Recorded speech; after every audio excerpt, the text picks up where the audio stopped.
Shellenberger, Peter Garno rifles it past for the reigning champions, bringing the heat. This game's slipping away. Perry scores! It's a one-goal game. Time running down. Gray, it's knocked down! Reigning champs, hang on!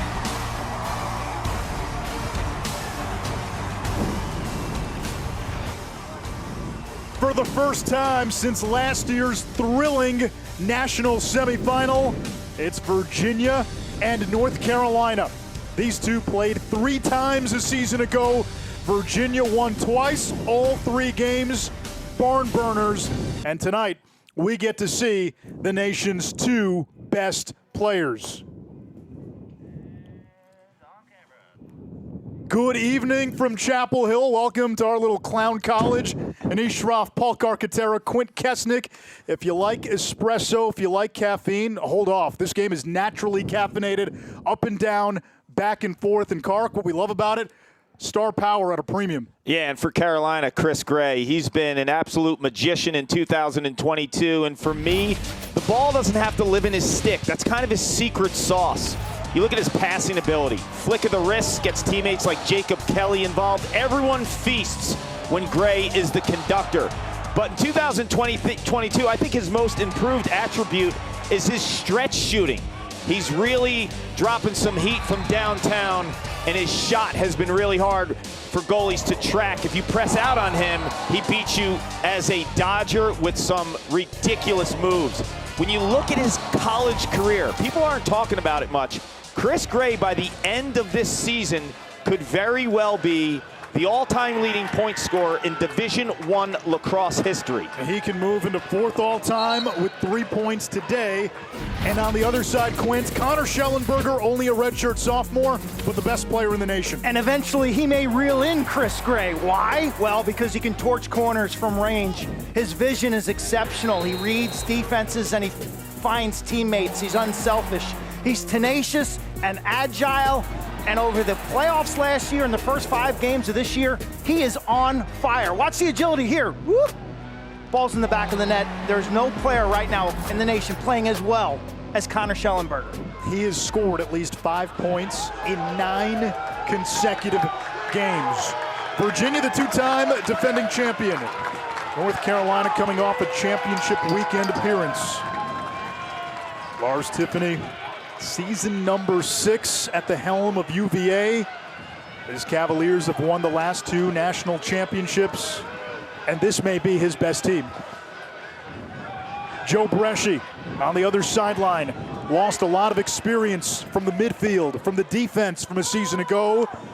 As Kark talked about, he still has Chris Gray, who's had to be Hercules for UNC in the early going. And exceeding expectations in terms of his numbers without those midfielders. Petey LaSala and Zach Tucci at the face-off X. And Tucci wins the opening draw for North Carolina.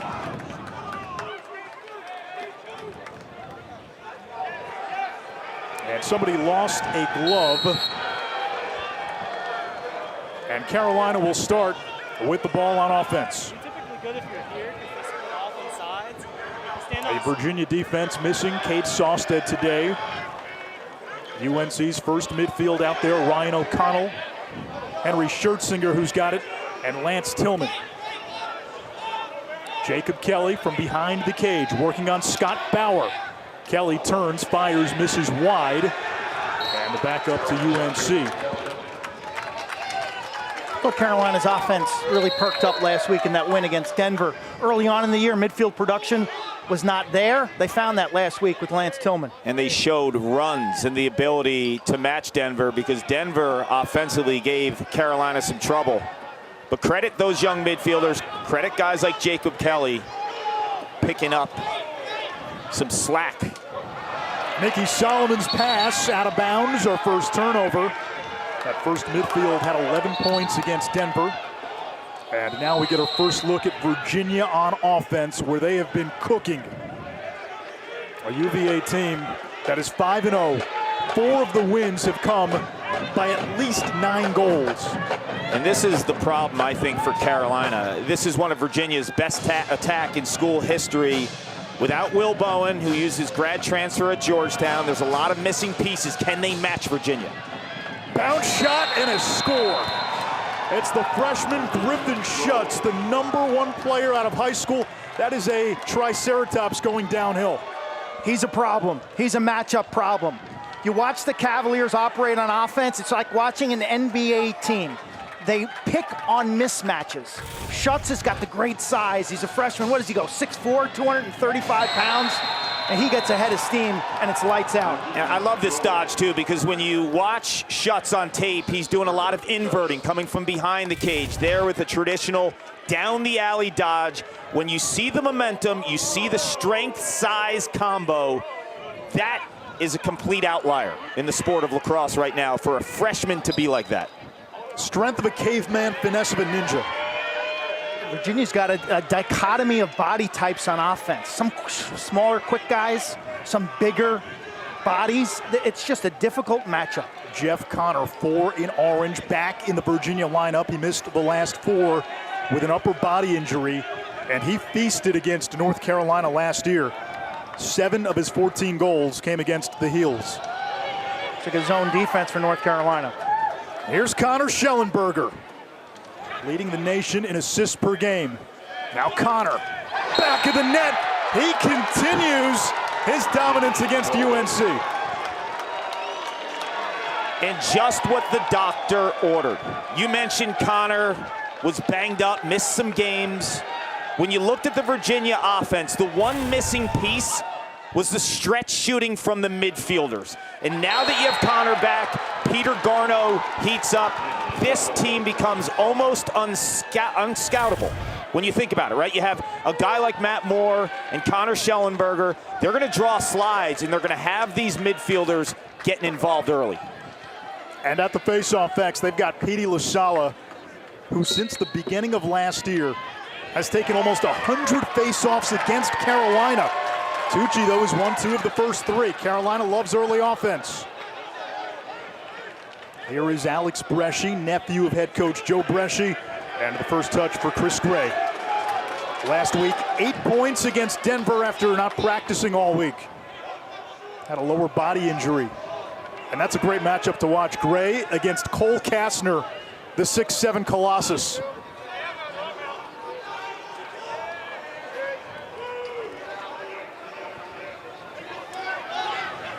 Here is Kelly. Gray nearly lost his footing. Over to the wing and the feet and the score. It's Cole Herbert, who Joe Bresci said needs to step it up a little bit. He's got the potential to do so. Quint, this is the magic of Chris Gray. Watch him operate up top. You'll see he ultimately slips, but he's able to gain an edge and draw the adjacent double team. And you'll see him handle this right here. He catches it up top, slips, draws 2, kicks it to the adjacent man, and how easy is Cole Herbert's job? You want to get a guy into a strong shooting streak? Well, pair him up with Chris Gray. It's a room service feed, turn and rake. To me, the recognition of understanding where that adjacent pressure is coming from after he slips down and rolls in 1, the lacrosse intellect of 4 in blue is off the charts. And I will add to that, Paul, the ability to attack the goal from behind, from the wing, or up top. Offensive coordinator Dave Metzbauer does a masterful job with Chris. A transfer from Boston University, now in his 3rd season with North Carolina. Gray set the Tar Heels single-season points record last year. Here's Henry Schertzinger, first food reference of the game, coming in 3, 2, 1. Yes, Schertzinger's brother opened up a donut shop in Chapel Hill. Nando's. Not open, though, Not open on today. Thursdays. Not open today. Killing me. Killing me, Nando's. Here comes Jacob Kelly, missing wide, and Nikki Solomon, the backup. It's interesting to watch Carolina's attack. I love the play of Nikki Solomon, 8 in blue, and Jacob Kelly, 9 in blue. They're not carry the ball type attackmen, but they are super smart without the ball in their stick. Now, one thing we're seeing early, and we've seen it a lot this season, they move Chris Gray all around. Here comes O'Connell. Over to Kelly. Gray fakes his shot, gets free and scores. Sublime. This is awesome. If I'm Virginia, for starters, I'm probably shading him when he's adjacent, when he's the next man in ball rotation. The problem is Carolina is spinning the rock. But watch what he does to increase his angle and to get the separation. Kastner has the hardest matchup of his career. He's been playing unbelievable for Virginia. But to match up against a guy like Gray, this is a different level for him. Two things there, an overzealous slide, Virginia defensively. They go to O'Connell. Next thing you know, the defense is on the rotation. Masterful of Chris Gray to use the defender's approach and overzealous against him.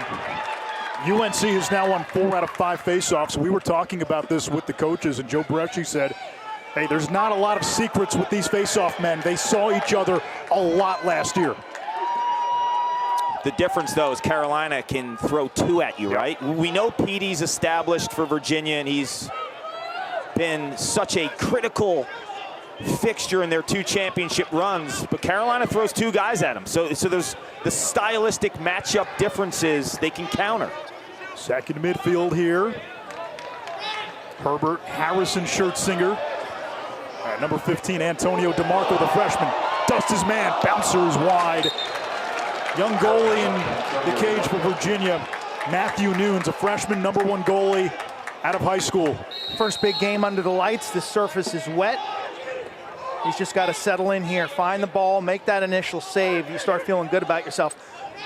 Carolina playing with swagger, though. They are. They felt that they're the hunter in this matchup for the first time in a long time. And Joe Bresci said that took the pressure off this team this week. Here's Herbert, he's got a goal, bouncer, and he beats Nunes upstairs. Virginia scored the first 2, a 3-goal blitz by UNC. Herbert's a big boy, 6'3", 210, he's a sophomore, a talented 2-way player. You've got to impact shooters at this level. If you don't get to their hands, they're gonna find the back of the net. Watch this, old school, use the earth, Cole Herbert. Twice now, Carolina shooters have put their foot in the dirt, kind of those hitch moves to increase their angle to get to the middle of the field. A wet surface, too. That thing was flying off the grass. We've seen this with Carolina when they control faceoffs and the possession advantage. That gives them a huge advantage. They just haven't been able to do that at times this season. Still have that 5-1 record. They've had their moments in the middle of the field. Still strong there. There's a flag coming against Virginia. And if you're Joe Bresci, you've got to love this. 2-time defending champs, number 2 team in the country.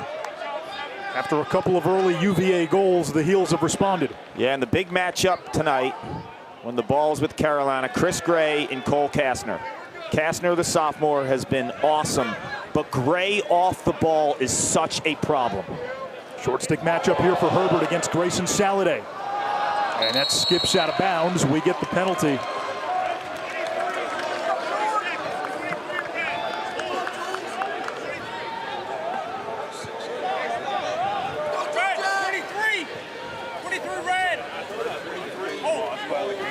Heels coming to this game battle-tested, wins over Richmond and Colgate early. I thought they really turned the corner in their last 2 wins, dominating Johns Hopkins and then scoring. Offense was the storyline in their win over Denver. They got the 1 setback to Ohio State, which I think they've grown tremendously from that poor second half. Yeah, 20-8 at home, a loss to the Buckeyes. Carolina 6 out of 16 with the extra man. Virginia man down. Team's just 2 of 13. Because how long they are. Oh, look at Kastner. And there's a goal by Henry Schertzinger, 4 unanswered for North Carolina.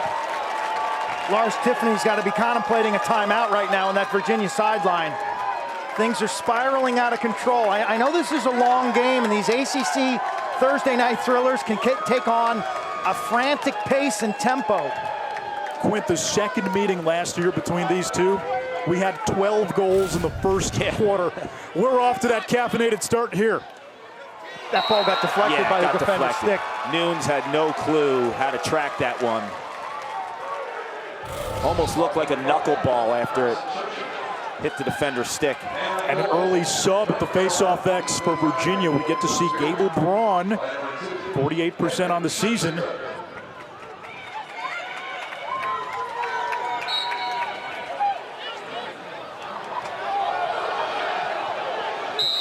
bounds. It belongs to UNC. Another face-off won by the Heels. To come back the other way. Holton Sissons in the right wing corner.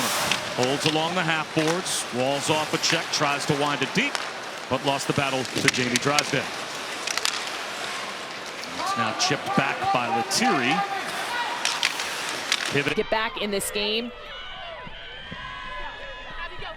I'd like to see them even empty out the cage, leave the cage open, put a double team on. You need possession back. Even if they score, at least it goes back to the draw. So Duke being very composed. They're not going to force an outside shot. So Pitt's got to send the double teams. They've got to go. The action. Put on the pressure now to try to get the ball back. Landry searches. Now DeSimone's got it, running some more clock. DeFatis stays in the goal circle. Barry skips it for Landry. Clock ticking away here on Pitt. Duke keeping it hot. Pass gets through. Jenner trying to pick it up. She does. At the final few seconds of the possession clock, and we got a horn and a timeout taken by Kirsten Kimmel. Right at the end where Maddie Jenner was trying to hang on to that at the end of the 90 seconds of Duke possession. What a game we've had back and forth.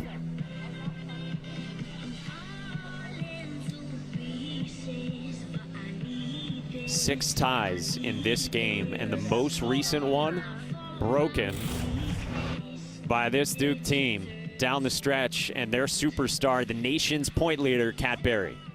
Yeah, Olivia Carter draws a double team up top, gets Kat Berry cutting. And a beautiful finish here. Great job, just the change of speed. Slows down a little bit, explodes forward, and you can see her emphatically saying, let's go. Look at this game summary here. 4. Yeah. I think the biggest surprise to me is the draw control battle. Pitt having the edge.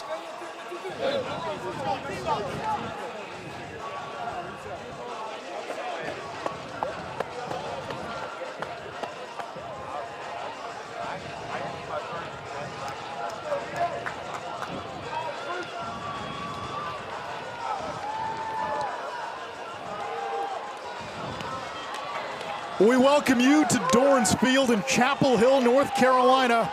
Little Thursday night lax, espresso, Red Bull, energy drink. It's another caffeinated game between Virginia and North Carolina. UVA a couple of early goals, and then 5 unanswered by North Carolina. Chris Gray operating up top, draws the double team. It's Cole Herbert from mid-range, and there's Gray, the incredible change of direction.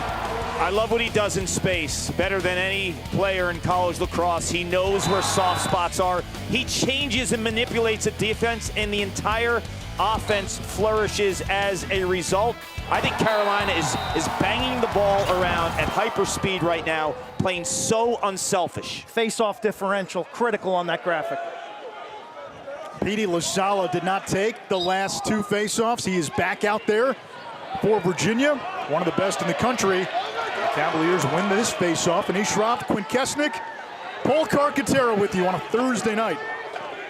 Here is Lasala, forced that one, good defense. We'll see Petey stay out there on offense. He's got, what, 20-plus career goals. This is Dominic Pryor, 30 in blue. Hofstra transfer, bothered by the long Cole Kastner, 6'7". Kastner knocked it away. Second nationally in caused turnovers, and that's his first of the game. And that's what he does so well in early possessions from the opposition. He will hunt you down like a free safety. It's Jurassic Park in the middle of the field with his range. Connor Shellenberger, 1 in orange. That's the marquee tonight.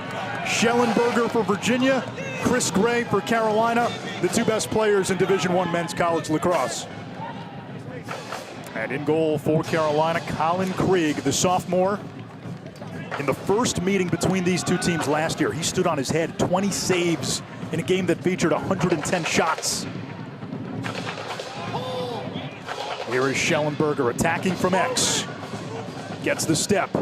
Sublime vision. Nearly slipped. He had the short stick matchup. Help coming from the freshman Paul Barton. Now Matt Moore. Xander Dixon Looking to feed inside. Schellenberger, or rather Griffin Schutz, the freshman, will retrieve. Still time on the shot clock. 17 to shoot. Cormier goes down. Pryor standing his ground. Cormier fakes it. Fires. Krieg saw it all the way. And a flag down. Cormier got crushed after the shot. The beautiful pump fake by Peyton, but he's got to remember that Krieg is a left-hander. Carolina putting the shorty on Peyton Cormier, kind of daring him to take the ball to the rack. I thought he moved exceptionally well on that dodge, too. You saw that quick burst. Good job, Craig. Cross check. 1 minute. 1 minute. Cross check. 1 minute. Reset it to 6. Reset it to 6. He turns the corner, the pump fake, and then he turns the corner. He's running right down Franklin Street. Yeah. And Krieg makes a brilliant stop from close range. He got crushed, but he froze the defense. You mentioned the lefty goalie. If he just spent another second to identify the hand of the goalie, turn and rake. Virginia this season below average with the extra man. They had a chance there with more. Only 4 out of 13. And were able to retrieve it. You watch Virginia operate on offense this year, whether it's extra man or settled. They're beating people with talent. Their passing isn't at an elite level yet. And it was that way last year. If you remember thinking back to their games in February and March of last season, they didn't start passing the ball well until April. Yeah, they have been a dominant team, though. 5-0, 4 of those wins by at least 9 goals. And coming off an annihilation of Johns Hopkins last time out. Last year, these teams played 3 times. First meeting almost a year ago today, March 11th. North Carolina, #1 in the country. This was a Thursday nighter. 110 shots in this game. Chris Gray was magical. Had some of the best shots of the season. Krieg, you mentioned the 20-plus saves. Virginia peppered him with 66 shots. Cotter was hoarse after that game. I was hoarse after the first quarter of this game. 12 goals in the opening 15 minutes in a Virginia win. What was amazing is these games started turbocharged, and the pace just continued. And then in the semis last year, Virginia built up a sizable lead going into the fourth quarter, up by 4. North Carolina's ride shut Virginia out in the final quarter, but UVA hung on to win the national semifinal. And the Cavaliers would win on Memorial Day in a thriller against Maryland. For me, the middle of the field came alive for Virginia last year. The short stick defensive midfielder, you saw guys like Jared Connors, who was the National Midfielder of the Year with a long stick. They were making plays in the middle of the field. They played tougher, they played faster. It was amazing to see how a weakness of theirs was their D-middies last year. It became a strength. This series has always had national implications. Virginia 7 NCAA titles, North Carolina 5. They both, Virginia's coming off a back-to-back titles. Carolina's last, about 5 or 6 years ago. In 2016, Chris Cloutier in overtime against Maryland. Less than 30 seconds on this Virginia extra man. Shellenberger over to Xander Dixon. Now Peter Garneau. Back more on the high wing.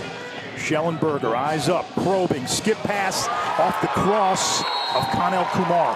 That's an amazing pass. If you're Kumar, you have to be ready for that. That skip pass breaks the back of a man-down defense. He threads the needle there. To Kumar's defense, Paul, right now he's a specialist. He's a man-up specialist. He's going from bench to action. Colin Krieg, he's still going. Now he's in trouble. And Joe Bresci gets the timeout to avoid disaster. Look at the smile on Q's face. The goalie was thinking about one. It's a dream, always been a dream. Coach Bresci shaking off some of the bolognese sauce and the meatballs running onto the field, calling timeout. Go Big Blaze. Did you score one in college? Not in college, High school? no. High school, club. Inside Lacrosse men's media poll, Maryland 1, Virginia 2. The 2 finalists from a year ago. I know it's still early, Q. There's a lot of lacrosse left to be played. Teams rise, teams fall. Right now, though, doesn't it seem 1 and 2 seem to be on a different level than everyone else? Yeah, as we run out of undefeated teams, it seems. But Maryland and Virginia, I mean, they're on a collision course. Yeah. I think the pack behind them this year is stronger as a group. There are more teams like a Cornell, a Penn, a Yale, maybe a Georgetown, a Notre Dame. If they get hot, they improve, they can reel those two in. But Maryland and Virginia are the class. You wrote about this in your column. There's more meat on the bone in the game with the Ivy not just returning, but there's not much of a drop-off. We thought maybe this league could be dead to rights for a few years. Cornell, Penn, I'm still not counting out Yale. Princeton just beat Georgetown. Princeton looks good. Yeah, Princeton looks great. I have so much respect for the Ivy League. You see Brown there at 19. Yep. This is a league, obviously everyone got shut down in 2020. 2021, they were the only big league to shut down. So much credit to the players, the coaching staff, the families. They've completely exceeded my expectations in terms of hitting the restart button. And one thing that stands out, you go back decades, teams outside the top 10 rarely beat upper echelon teams. Now, 1 through 35 is a dogfight every week. North Carolina found that out against Brown. I didn't mention Brown, you know, the whole not talking about Bruno thing. No. But everything changes when you get into conference play, right? We're able to look at a team like North Carolina with so much juice. This is different for them. Virginia's here now. It's a different beast that's walking into Doran's Field right now. And this is a Carolina team, what you see now and what you see a month from now, it's going to be much better. Young team, improving. Zinzer, and he was in the crease. To me, last week, the biggest change was the midfield came alive, right? That's 11 what we points needed. from the first midfield. We needed to see that because of last year, they had 5 seniors getting playing time. So all these young guys and unknowns, they came alive last week. In the loss against Ohio State, the middies totaled 2 points, 1 goal and 1 assist. I mean, look at this. We're going back and forth. Nunes throwing a full field pass. Noah Chismar had it taken away. Look, Carolina 10-mans, Virginia 10-mans. They're both very comfortable in that scheme, but it feels like right now that Carolina's winning the clearing and riding. In goal for Virginia, the freshman from Texas, Matthew Nunes. Lars Tiffany telling us that unlike the stereotype for goalies, Matthew Nunes is just a normal guy. Yeah, and I said, not what we're used to. No, I lived with one my whole life. I Shared a bedroom him with one, and my younger brother Brian, who played at Hopkins like Quint, and I'm a partner with one. I have a tough time being convinced. Nunes, I think he's normal. Woodlands, Texas, which is north of... You're not the judge of that, though. Are you no normal? offense. Which is north of Houston. He was a multi-sport athlete in high school. Little football, little basketball. He played midfield as late as 10th grade. For me, from my eyes, he's got elite movement skills. Again, he's only a freshman. How you deal with everything, the distractions, these environments, so important. But elite movement skills. Yeah, and he was trained well. Chris Saran from Texas, who is a national champion goalie at Syracuse, coached him and really, really helped his growth. Nunes downfield. That's McIntosh. Final 7 seconds. Shellenberger wants it. He's got it. 3 seconds. Shellenberger feeding inside. Cormier had a look. And a frantic first quarter comes to an end. Matt Moore, career point number 240 in quarter number 1. Cole Herbert, a couple of goals for UNC, the sophomore. Tar Heels on top of the 2-time champs. 5-3 after 1.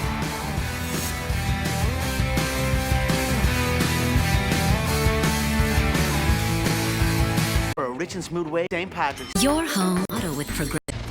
Welcome to championship weekend. From the outside, William Perry. Shellenberger, Peter Garno rifles it past for the reigning champions, bringing the heat. This game's slipping away. Perry scores! It's a 1-goal game. Time running down. Gray, it's knocked down. Reigning champs, hang on. National semifinal a season ago, Virginia holding on against North Carolina. Hey, so glad you could be with us Thursday night lacrosse back in East Shroff, Paul Carcaterra, Quinn Kesnick. We apologize for the technical difficulties at the start of the broadcast. Some of you, I know, were trying to watch the beginning of the game on the app, unable to do so. You're blaming Kark and Quint for it, and yeah, I don't know, you guys dropped the ball on that one. It's been a rough day for Kark technologically. Why is that? You're right. I had nothing to do with the rental car. Drive. Petey LaSala, that pass looked like it was deflected. Carolina's been the better team by far in a lot of aspects in this game, and it shows. They've been hungrier. In the middle of the field, they're hunting more than Virginia, and that's been Virginia's calling card for so long. You go back to the last two games last year, Virginia had, as I called it, the Valkyrian ride, but Carolina solved it. 31 out of 32 on clears, and we're seeing a little passivity from Virginia in the middle of the field. Henry Schertzinger. Not that time. Here comes Kastner.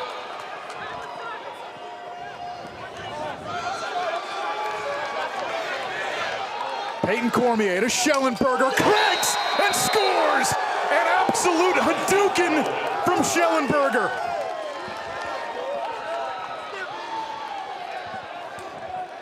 The handle by Kastner, the vision. Starts with aggressive defense. Virginia playing a little more spirited now in the second quarter. And one thing I'll tell you about Shellenberger, going back to the end of last year, the kid don't miss. He doesn't miss, and Cole Kastner in the middle of the field has been magnificent for Virginia. I want to see Connor Shellenberger actually shoot more. He's only had double-digit shots once in his career, last year against Georgetown in the quarterfinal matchup. He's a lifetime 43% shooter. What? Yes, and he's not even a crease guy. That's like a crease guy statistic, right? To finish at that level when he plays on the perimeter, I don't even know if this young man understands how good he is, right? Because the one knock on him maybe would be, do you play aggressive enough because you're that good, right? Sometimes you watch him and it's like he's 5 seconds ahead of everybody else. Yes. Players who make it look easy, sometimes it doesn't seem like they're playing as hard. Good point. He is a generational talent, period. Again, he's got a chance to go down as maybe the best to ever play at this school, which says a lot. Cormier, 5-hole, tied at 5. Well, he had 6 a week ago against Johns Hopkins, and he was heating up. And when you look at the pieces to this Virginia attack, we mentioned Shellenberger. Moore's had some monster seasons in Charlottesville, and Cormier is that piece that kind of puts it all together, right? You have these two playmakers and then a guy who could finish at this ability, and Schutz is he's just too much to handle. Blink of an eye, that ball's in Cormier's stick. His feet are already planted. He's already set up his shoulders and his hips to maximize that shot, and it's just one little half a cradle, and boom. Andrew Tyre at the face-off X for Carolina. He wins this one. UNC has had Petey LaSala's number at the dot. Tyre, he and Tucci both a threat off a face-off win, and we have seen Carolina this year be extremely dangerous off those face-off wins. Chris Gray, 4 in blue. Second nationally in points. Shellenberger entered the game third.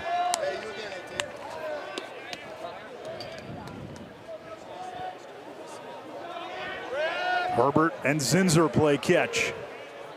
Zinzer a step-down shooter. Herbert 2 goals into helper, over to Harrison Schertzinger. He's got the short stick matchup against Parker. Rolls back, looking for Herbert, offline, Virginia ball. Excellent double team by the Cavalier defense.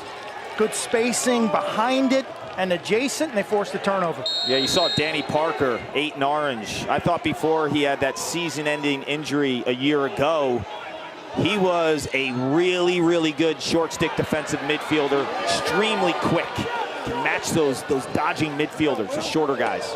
34 in orange, a freshman, D-Midi. Noah Chismar. Quint, I know you know his dad, Richard, a New York Times best-selling author, really well. He has been a spark plug in that defensive midfield for Virginia. He's going to be a good one. Former attackman, was going to play at Marquette. He applied to Virginia just on his own as a student and got in. Sent the coaches an email saying, Coach, hey, I'm Noah Chismar. I'm coming to school. Can I try out for the lacrosse team? Yeah, out of state, not an easy school to get into. No. There's Matt Moore. That's his patented jumper. Chismar had a huge goal against Syracuse in transition too, and when you play attack and you play offense and you have that athletic ability, you have a little bit more of a green light offensively when you're clearing the ball from the defensive end. Both parents played, dad at UMBC, mom at Johns Hopkins. Now the cat and mouse game from X. Shellenberger against Matt Wright, who stick checks it loose. Garno recovers, and the shot clock is down to 7. Matt Moore fires on the run and scores. That is a ridiculous shot. Late in the shot clock, he's driving across the face of the goal, so Krieg's momentum and body weight is leaning on his left foot, and Moore bounces that back to the near post. So difficult to make this stop. Outstanding. You have to shoot different, right? You have to get the head of your stick across your body even more to hit that near pipe. And Matt Moore, the 40-40 guy in 2019, national champions. You look at the accolades. He was a monster midfield recruit coming out of high school, and he's delivered as an attackman.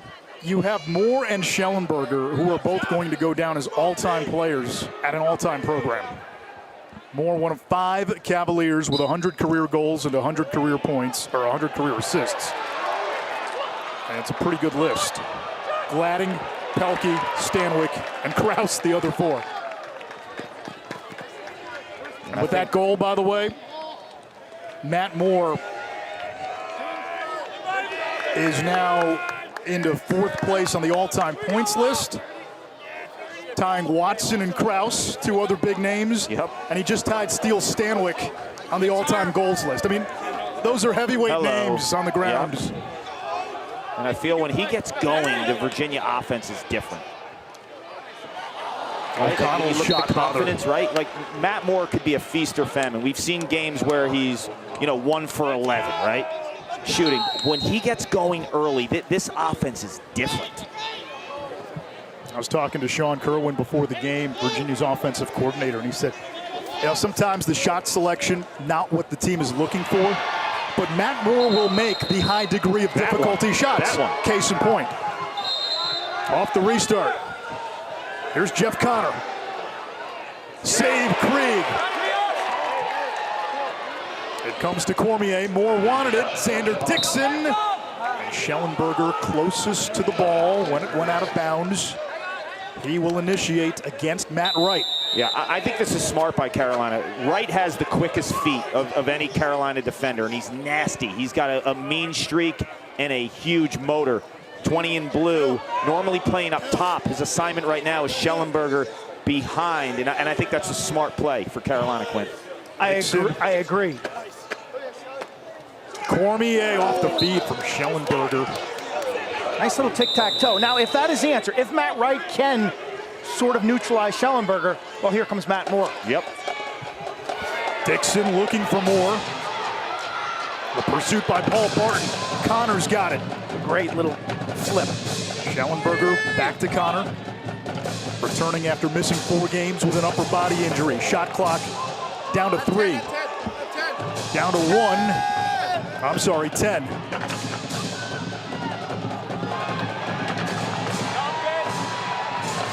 Moore turns and scores. Wow. They may not let other guys even take that shot. Matt Moore makes those shots. Here's the deal, Quint. Carolina might have 1 defender to guard this duo. Yeah.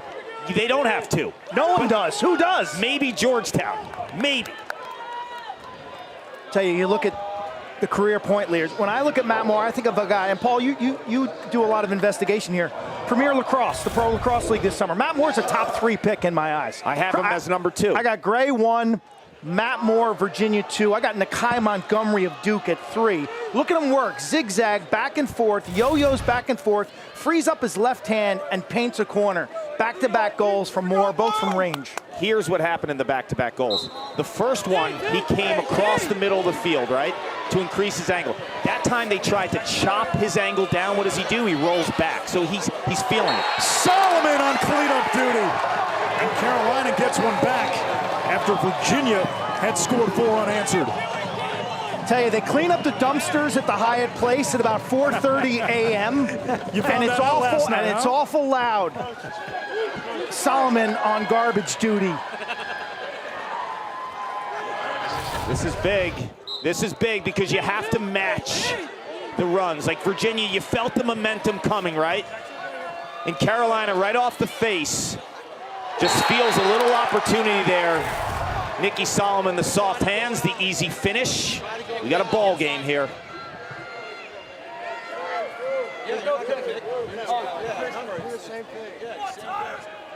Now, this is a game, if you have a friend out there who's never seen lacrosse, this is a good starting point, isn't it? That's how we got Roddy Jones hooked last year. Carolina, Virginia, on a Thursday night. Here's LaSala. We got our friends on the ACC network, Mark Packer, West Durham watching. They got into lacrosse last year. Loved these Thursday nighters. Showcase games. These games, they're played with a different amount of gasoline. I mean, it's just all gas, no brakes. We barely even need a shot clock.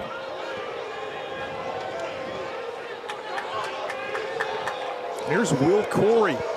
We talk about the way Virginia has recruited at an elite level. Yep. Developmental program too, guys like Corey and McIntosh and Simmons.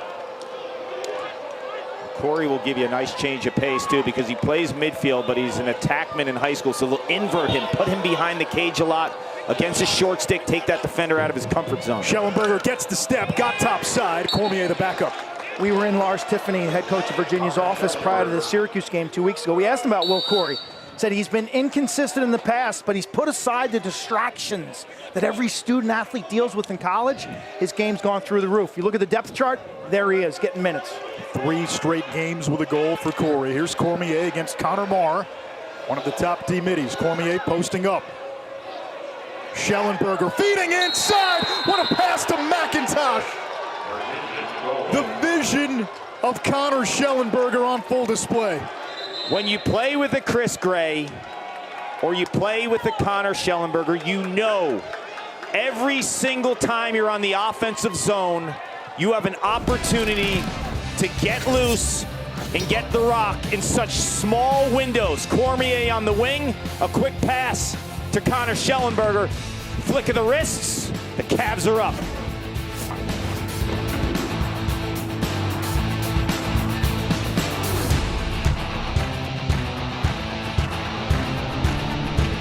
They say we Irish are a lucky folk. But this St. Patrick's Day, may I remind you that good taste doesn't come from luck. It comes from the oldest license. And that's why we use almost as the qualifier. But Thursday nights, too, to be back in person together for Thursday nights. For me, ACC Thursday nights, the competition's incredible, but the stars always come out and play, right? You had Chris Gray in that first quarter. He dominated play. Then it's been Shellenberger and Moore for Virginia matching those runs. It's been amazing. You feel it, too. You got a sense from these players. It's a standalone game on Thursday night. They're the only show in town across the whole D1 landscape. You feel it from the fans that we interacted with. We're down on the field in warm-ups. These games just have a little more juice. Harrison Schertzinger down the alley, back of the net. And it's an 8-7 game. Cincinnati, Ohio. Skyline Chili, baby. Primetime athlete, a guy who waited his turn. Remember, they had all those great senior midfielders last year at the University of North Carolina. He's dealt with multiple ACL injuries, and here he is. His twin has got 2 assists in this game. Harrison's a blazer down the right-handed alley. A blazer, but also the ability to change his speeds, right? Lull the defender to sleep just a little bit, get him in that comfort zone, and then bam. Schertzinger, you mentioned Skyline Chili. How about Nando's Donuts, man? Come on. He's crushing it with his brother. Entrepreneur. Nando's Donuts open on Sunday, by the way. Here's Solomon off the scrap to Gray. Ooh, nearly a Sports Center top 10.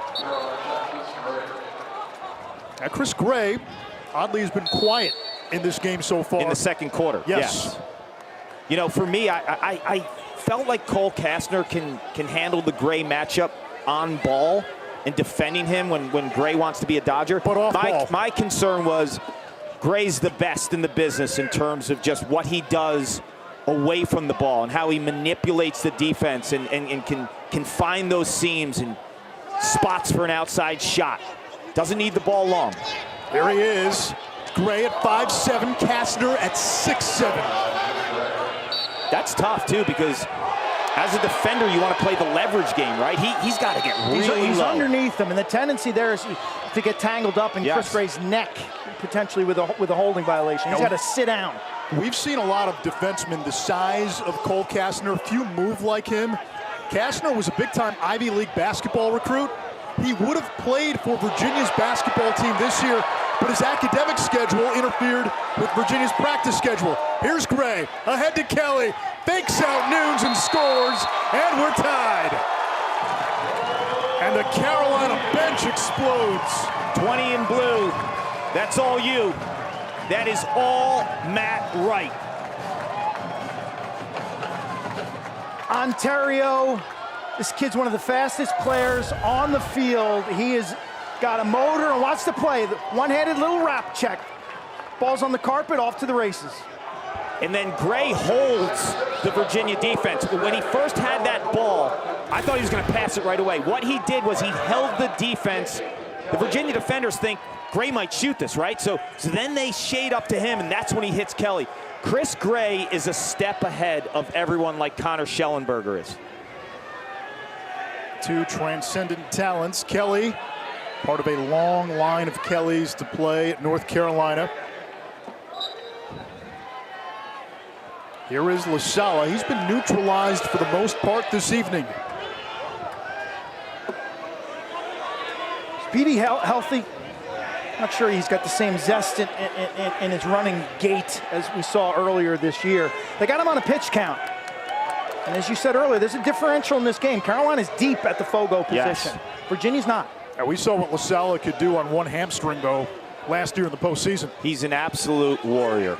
I mean, when you look at what he does in the weight room, his work ethic, his background in football, raised so well by his dad, Pete. Toughness, too, right? When you talk to Pete Sr., you know that his son is going to bring it. Shellenberger dumps it into Dixon, and it trickles in.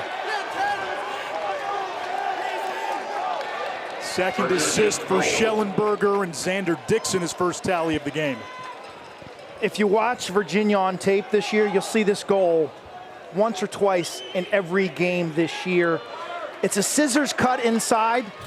One player is cutting towards Shellenberger. The other is cutting towards the back post. Watch him mirror. That's a great job by Dixon. Mirrors Shellenberger. So he comes up the right side. He cuts the back post. It's a spot feed, kind of a timing play. And there's a lot of trust there, too, right? It looked like Xander Dixon was covered.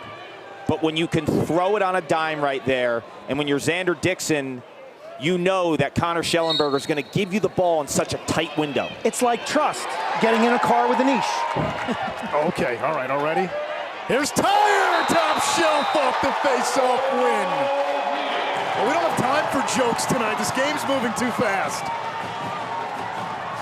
We've seen so many times for Virginia, Petey LaSala has had those monster goals, right? The face-off win. Last year when you did the game here, he had a couple of those huge momentum changers. This time it's Tyre. Scrapping, LaSala loses the draw. They're not going to him. Why? Because they're too worried about Chris Gray and Jacob Kelly and Nicky Solomon.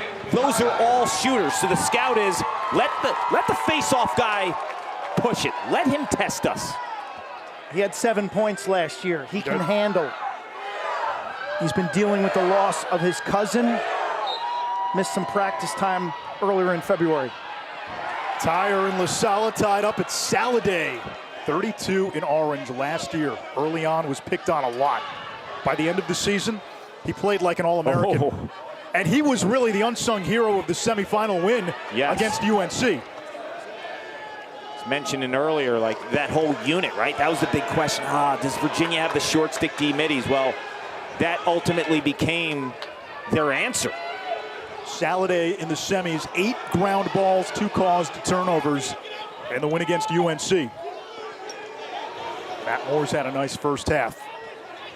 9-9, still 4 minutes plus to play. More check by Paul Barton, one of the top defensemen coming out of high school. Cormier over to Shellenberger. Garno, the step down rocket off the pipe. See how unselfish they are? That's good offense right there. That's great team offense. The matchups remain the same. Matt Wright, 20 on the Carolina defense, is covering Shellenberger. They're putting the short stick midfielder on Cormier. Corey. Now Matt Moore. This is a problem for Carolina. Short stick matchup. On the switch, picked up by Wright. Feeding inside, good look. Creed turns away McIntosh. And a flag down. Instincts by Creed. This is a gem. This is an absolute great stuff from the inside. He read the body language of the shooter. Shooter telegraphs it, and Krieg snuffs it out.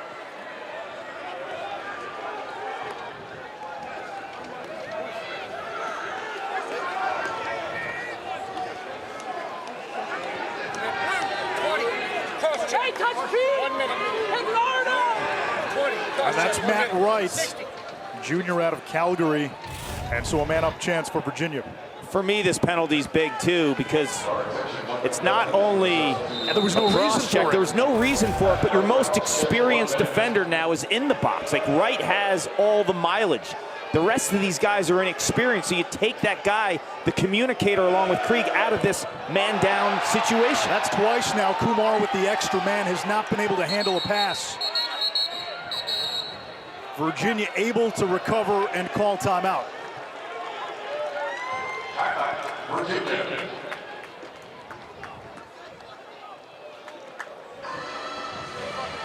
Coming up at halftime, we will look ahead to a Syracuse-Johns Hopkins game Sunday, 4 Eastern on ESPNU.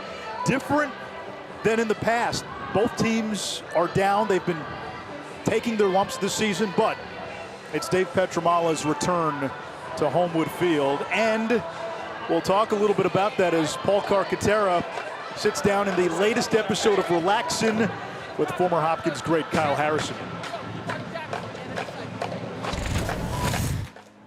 What goes through your mind when you see Petro on the sideline wearing Syracuse orange? Man, it's a good one. I don't wear orange often, Clark. I'm an orange guy. Between Q's, Princeton, and Virginia, I'm out on orange. You know, when you sit down with any lacrosse player who played for Dave Petramala or a teammate of Dave Petramala, the loyalty is really, to me, the biggest takeaway. They love that man. That's Sunday, 4 o'clock on ESPNU. Clark, you gonna wear orange? You wear orange, I'll wear blue. Let's go, man. Let's go. Bring it. I told Kyle as a joke. Folks, we have the game. Yeah. I'll be announcing with Paul. Okay? And we got the return of Dave Petramala to Homewood Field. Sunday, standalone game at 4 o'clock. I'm excited. We're gonna have fun. It's going to be awesome. And there's a lot at stake this year. Neither team can afford another loss. I appreciate the invite, guys. Thanks. You have an event coming up, don't you, Anish? Baseball game on Saturday. Here's Kumar, and there's a save by Krieg.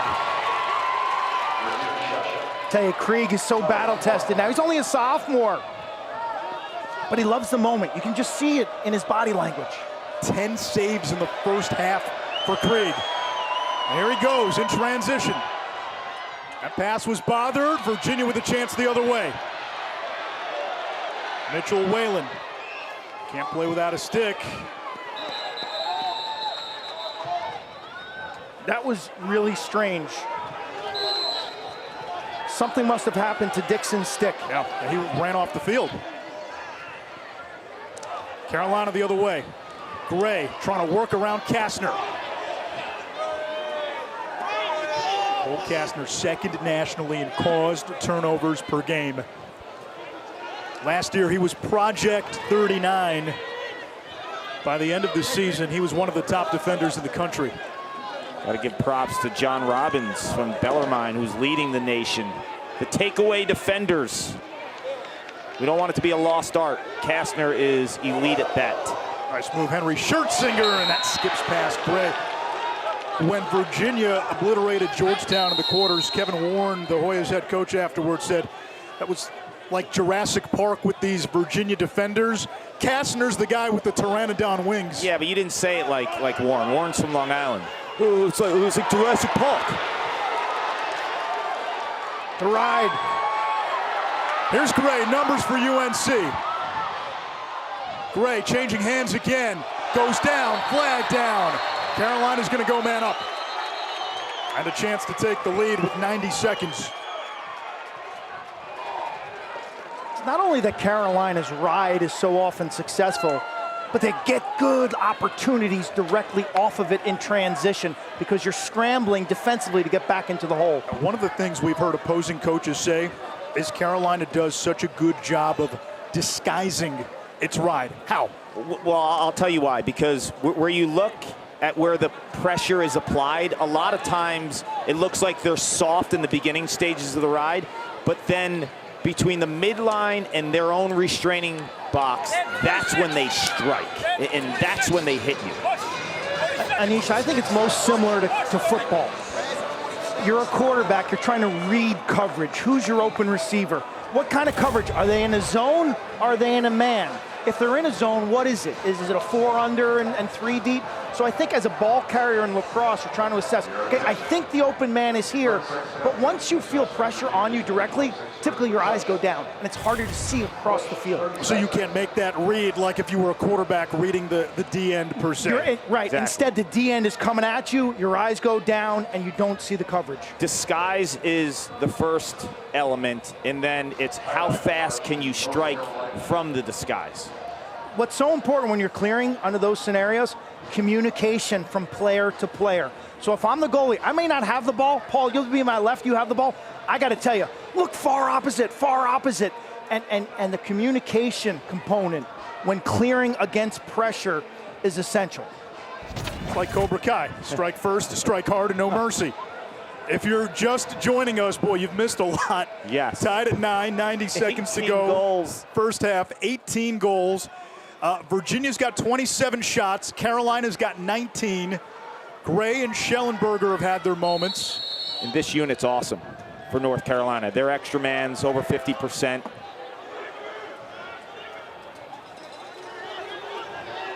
Dave Metzbauer's units have long been surgical with the extra man. They're shutting off Gray, so they're going to play 5-on-4, take him out of the equation.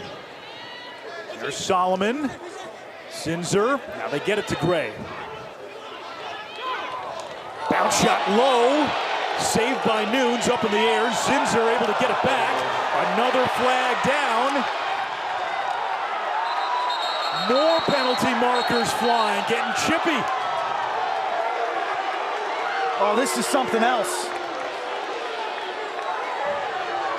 How about the save from Matt Nunes, though? Man, to start this skirmish, talked about his elite movement skills. Watch him slide his body to the left. This is a beautiful save. The ball kicks about 30 yards up into the air. And then the scramble. Look at Nunes, so light on his feet. He reminds me of a guy I competed against named Paul Schmoller, who played at Cornell. Super light on his feet, steps pipe to pipe. And that's from behind on Soliday. And then it's a feeding frenzy. It's definitely a push on Soliday. See, right here is a push. This is a Zinzer, nice job. He push, turns away from the pressure. There. And then there's a slash or two in there. So you think it's going to be a push against Virginia and a slash against Virginia? It's definitely a push against Soliday. Then there's multiple slashes. Both on red. Red 32 push, 30 seconds. Red 16 slash, 1 minute. That's what we got. 2 fouls, 4 minutes. I got a question, though. Serious question. Why do they call Virginia red? They're orange. Listen, not everybody has the Crayola box of 64 or 16 or 8. So there's the push and there's the slash. Those are. So I thought maybe Carolina was going to get something too, right? On Cole Herbert, he came in a little late too. So 6 on 4 now, Kark. How do you want to attack? But now you can't shut off Gray, right? So now you bring the best player for Carolina, one of the best in the country, back into the mix. He's the conductor of this unit, and you're going to give him more space than he's accustomed to. It's like a Bronx tale. Now you can't leave. Yeah, exactly. Solomon over to Kelly. Gray's up top. The maestro. Feeding the crease, and Jacob Kelly for the slam dunk. Carolina on top. Quint, this is why I love this play. When we watched Chris Gray on tape the last few weeks in the same exact spot, he shot from there. So now teams are concerned he might have a quick little dodge off of extra man. He's a shooter. No, he's a passer. Everything's right up in that box area, Carolina. It's one cradle and a snappy pass. One thing about Chris Gray, when he gets an assist, when he gives you the ball, Anish, it's a catchable ball. Good passes get caught. That's the only criteria that matters.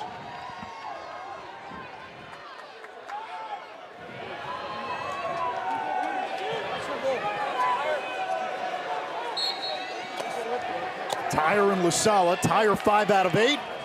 Lasala 9 out of 18 now for Virginia. There's Parker. Final 20 seconds. Cormier, skip pass. Moore faked it. Moore falling down. There's Krieg. Double-digit saves in the first half. Carolina still has time. Pushing transition. From the wing, off the pipe, Jacob Kelly. It'll stay with Carolina. They've got 7 seconds. No timeouts. Tillman out of the box. 2 seconds. Tillman over the cage. And a frenetic first half comes to an end with UNC on top of number 2 Virginia by a score of 10-9. The Stars shining on a Thursday. Connor Shellenberger, 4 points. Gray has 4 points. Cole Herbert had a couple of big moments with some early goals for UNC. Quint, 50 shots in the opening 30 minutes. Catch your breath. We're coming back to Dorrance Field. Thursday night thriller always delivers.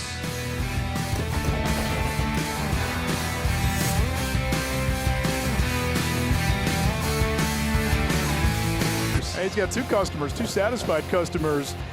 What a first half. 50 shots. Colin Krieg made 11 saves for UNC. Wild back and forth lacrosse. This is the type of game that brings new fans in, and the Stars showed out. Amazing, right? Chris Gray off the bat, we saw his versatility, right? His shooting ability, but then he became a passer. So this Carolina offense is answering the bell and matching this high-octane offense of Virginia. We knew Virginia was going to score a ton of goals. Could Carolina match? And they have. Connor Shellenberger for Virginia can't miss right now. You think about what he did in the NCAA playoffs last year, and the way he's shooting the rock this year, unbelievable. His vision, the assists. He is critically the quarterback of this team. I thought Shellenberger and Matt Moore were the stars for the Cavs. Yeah, Matt Moore in that second quarter had a couple of big-time goals that only Matt Moore could probably do.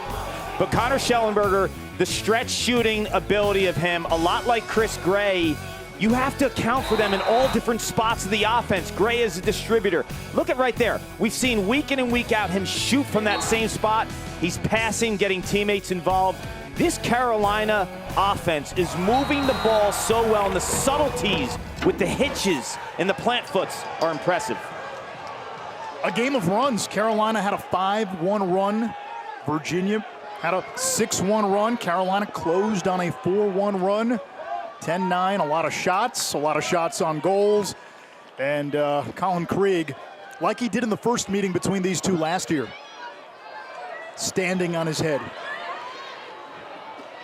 Virginia wins the opening draw of the second half, and that's another area North Carolina has had the advantage, maybe surprisingly so. From a compete level, this is the best I've seen from the Heels. The question in this game, when Virginia makes their run, can they take a punch? Joe Bresci told us that earlier this week. Can they take a punch when the other team makes a run? Yeah, I thought Carolina was successful mixing it up defensively. We saw some zone, we saw some man. That could throw this Virginia offense a little off kilter. Matt Moore was guarded by Blake Gable a moment ago. Now Simmons over to X, checked by Marr. Simmons looking to get top side, his shot bothered, Dixon able to recover. Still 30 to shoot. Dixon against Morris, shot blocked. On the ground, and Paul Barton scoops it up, has it knocked away by Dixon. And another stick on the ground, it's Dixon's stick, second time today he's lost his stick. Alex Bresci has had a nice season in that defensive midfield. He's slipping. We've seen a lot of that on this turf. It was wet when we were down there before the game. Rain this afternoon around 1:30. What Virginia does so well on that ride, the forecheck, is when you bring the ball across the midfield line, guess who's waiting? Big number 39. Yes. They rotate their defense, so he's a free safety. He's the free runner, so to speak. And he's got the wingspan of a wandering albatross. I thought it was important for him to be in that same spot in their ride, too, with Cade Sawstead out. I was concerned if Virginia manipulated that a little bit and were too concerned with Chris Gray to lock him down. Lars Tiffany's understanding that that spot for Cole is massive. Simmons again, circles behind the cage. Alex Bresci hung up. Now Bresci meets him on the crease, turns him back. Simmons looking to pass, it's knocked down, picked off by Matt Wright. Rock solid on the corner by Bresci. Here's Chris Gray. Changing directions, Gray, bouncer, and Kelly the backup. He had Nunes there. Yeah. Nunes flopped, he had him. No Cade Sawstead tonight for Virginia, one of their top defenders. We're seeing a lot of Scott Bauer, we're seeing Quentin Matsui, and of course Kastner. Ben Ware, their long stick defensive midfielder for Virginia, he's out for a few more weeks as well. And those are big losses. Ware really has done a nice job with Jared Connors having moved on. Well, Ware has the stick skills, too. Some of the best hands of all the Virginia defenders. Critical in the man-down defense, knocking down passes and ground balls in the defensive end. O'Connell flushed to goal line extended. Kicks it back out, and that's going to be over and back. You're only allowed to go over and back in the first 20 seconds of the shot clock. This could be offsides on Carolina.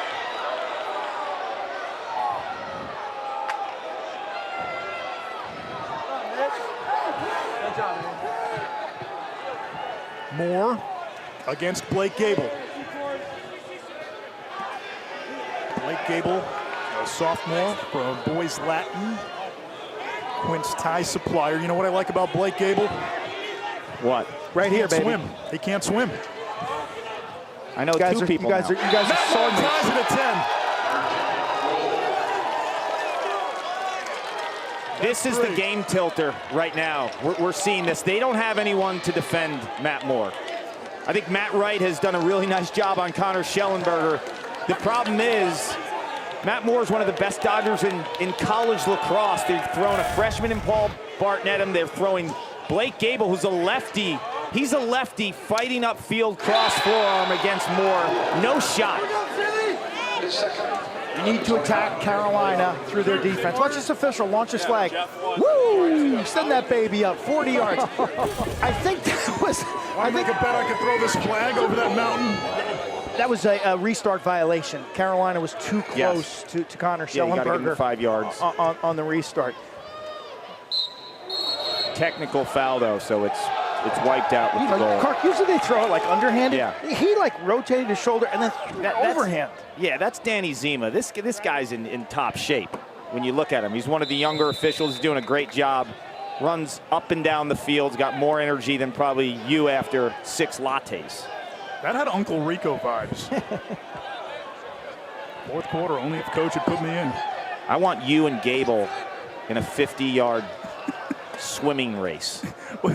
Two guys who can't swim. The one who doesn't drown wins? It'd be a doggy paddle. Good, you know, our producer, John Kettering. How deep's the water? Skillful at his craft. The best thing I've ever seen him do is teach Anish how to swim. Yeah. That's his true calling in life. Quotes. John Kettering Teaching quotes. is as a swimming instructor. Here's Chris Gray. The difference between Blake Gable and I, Blake never learned to swim. I tried to learn and failed. You did a nice job in Israel. Evan Zinn getting some run. The Hopkins transfer, 0 in orange, or as the officials say, red.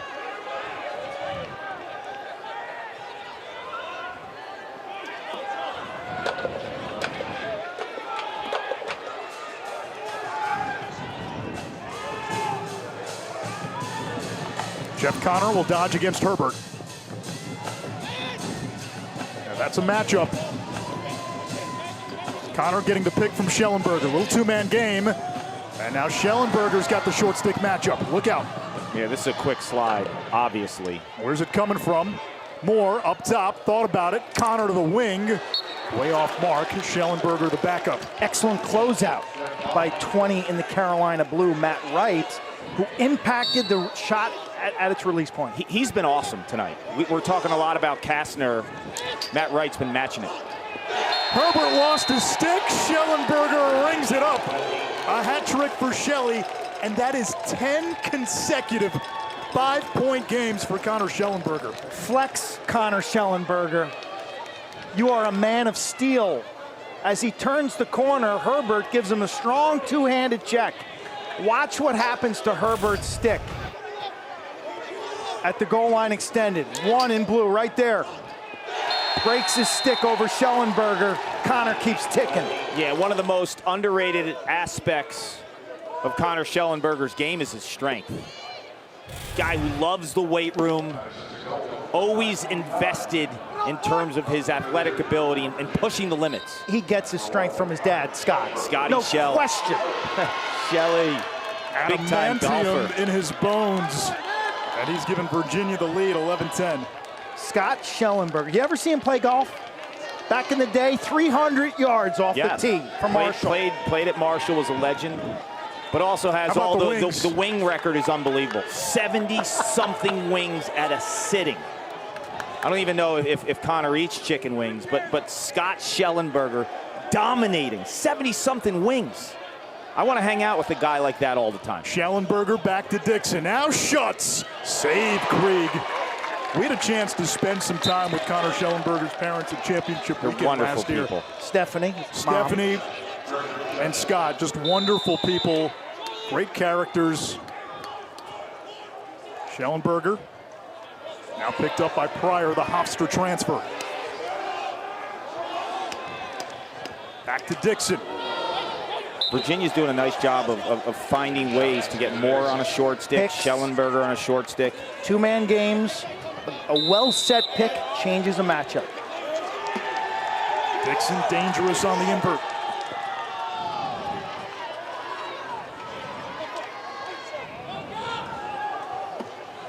Simmons can't handle the pass. Shellenberger trying to track it down. It was kicked by Matt Wright.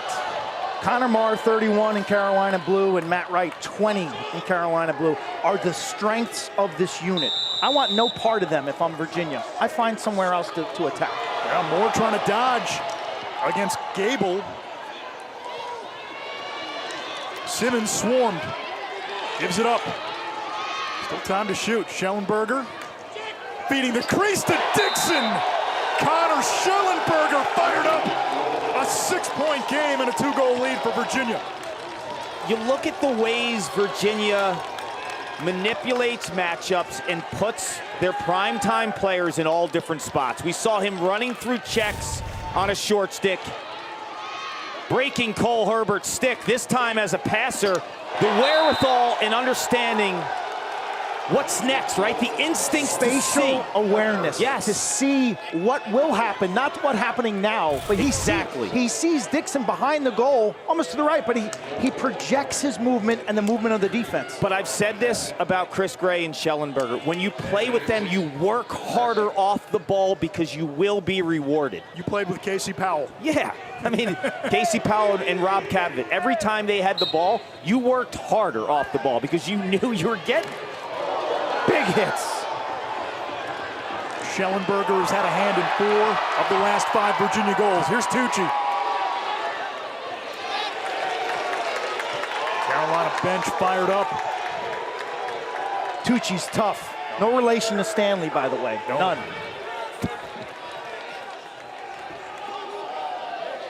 He's the fastest player on that Carolina team. And now that first midfield. Really? Yep. Who told you that? That's the info I got. There's Lance Tillman. He's the quickest one. Oh, they call him Dance. Tillman's been a little quiet. He's drawn the long pole. Had a big game the last 2 weeks. 3-2 against Denver, 2 goals and assist against Hopkins. Gray against Kastner. Look at the length of Kastner, denying top side. Gray spins him around. Kastner stays with him. That's where I thought Kastner would be okay. And Kastner has shown his ability to play the perimeter. My concern is what Chris Gray does when he doesn't have the ball. Can Kastner match him off ball? Now, Lars Tiffany telling us after the North Carolina games last year, as Nunes has that one come right to him, the Virginia defenders all went to the coaching staff and said, Gray off ball, it's hard to track him. He moves so much. Shellenberger and Wright, that's been a fun matchup today. Shellenberger over to Will Corey, had a good look. And Saladay there to back up. Good teams attack you in those transitional moments before you're set up. Matt Moore, a hat trick today. That'll reset the shot clock. You could tell Moore is going to attack Gable in the second half. I think he's going to drive lefty a lot on him too, make him play cross forearm. Matt Wright chucks it down. Nunes out of the cage, the intercept.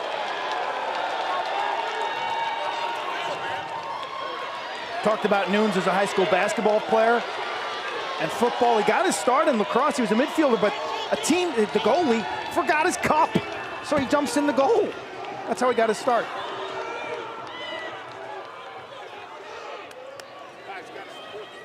How fun has this been? Thursday night, we seem to have these back and forth games all of last year on Thursday night. Here we go again.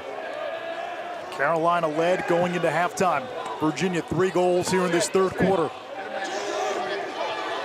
Virginia's starting to get better and better looks. Here's Schutz, #1 freshman coming out of high school. Now Cormier against Lawhead. Peyton Cormier, the wily Canadian.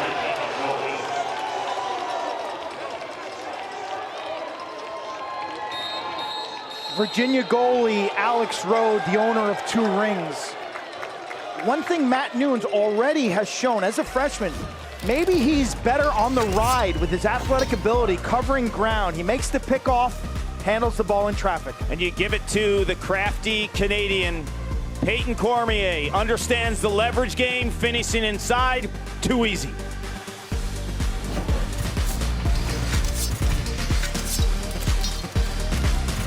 They say we Irish are a lucky folk. But this St. Patrick's Day, may I remind you that good taste doesn't come from luck. It comes from the oldest licensed whiskey distillery in the world. Rich and smooth, proper number 12, Irish whiskey. Happy St. Patrick's Day. Your home for adventure. Your home for romance. Your home for big savings. Hey, Mom, have you seen my... Ew. Because when you bundle home and auto with Progressive, your home is a savings paradise. Bundles Progressive. Your home for savings. Virginia outscoring North Carolina 4-0 in this third quarter to take the lead 13-10. Player Spotlight brought to you by New York Life. Yeah, it's Connor Shellenberger, always a step ahead of the business. The wherewithal to understand where his teammates will be. The shooting ability from downtown, he's been magical. We're seeing a run from Virginia because of number one. The diagnostic ability to read a defense, to see movement patterns develop and be a step ahead of the game. Masterful. The other thing this season we're seeing from him, spring-loaded shot, man. He's got some power in his shot from outside. We saw his evolution last year. Remember, he played a lot of midfield last year. He was an All-American midfielder at the end of the season, even though he played mostly attack toward the end. Right hand, left hand, range. Can create from X for himself and for others. He is a threat from anywhere on the field. Every great lacrosse player, you feel like they might have one weakness, right? Maybe offhand's not as good, not an elite passer, can't finish inside. When you go through all the categories offensively, Connor Shellenberger checks every single box. Doesn't have a left hand. Doesn't have a left hand. Playing something? Shuts, turns, and that's turned away. It comes back to Shellenberger, to Dixon. Quick shot, that was blocked. Sean Morris. And Virginia in the ride. This third quarter, this game has changed dramatically. The dynamic is Virginia's dominating. How? Right here, the ride. Carolina's only generated 4 shots. They're playing far too much defense. Unsettled, Saladay, hesitation, and Virginia will reset. The script has almost flipped, right? Middle of the field wise. Like if you were to look at the middle of the field in the first half, Carolina was doing everything Virginia's doing right now. I think halftime was a little bit of a reset button for Lars Tiffany. They've had their way with teams. This is the first time they faced a true challenge. Colin Krieg, meanwhile, continues to play well. The hustle by Carolina and Sean Morris. But can they clear, right? They're 8 for 13 clearing the ball right now. And Virginia is applying the pressure. You got to look deep, maybe taking a long shot here at an empty net.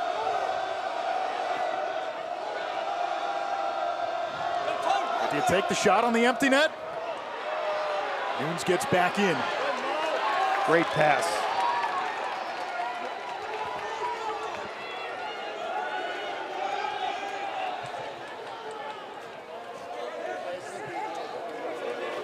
It is a Virginia, North Carolina type of night over at the Barclays Center in Brooklyn. ACC Tournament Basketball quarterfinals just tipping off. That game over on ESPN. If you're a UVA, UNC fan, this is the time for split screen viewing. What do you got in that one? Carolina. Why? Armando Bacot. Although Virginia needs it more. Tony Bennett's team normally a tournament lock the last several years that are very much on the bubble, on the outside looking in. Need to win some games in Brooklyn. Won yesterday against Louisville in a squeaker.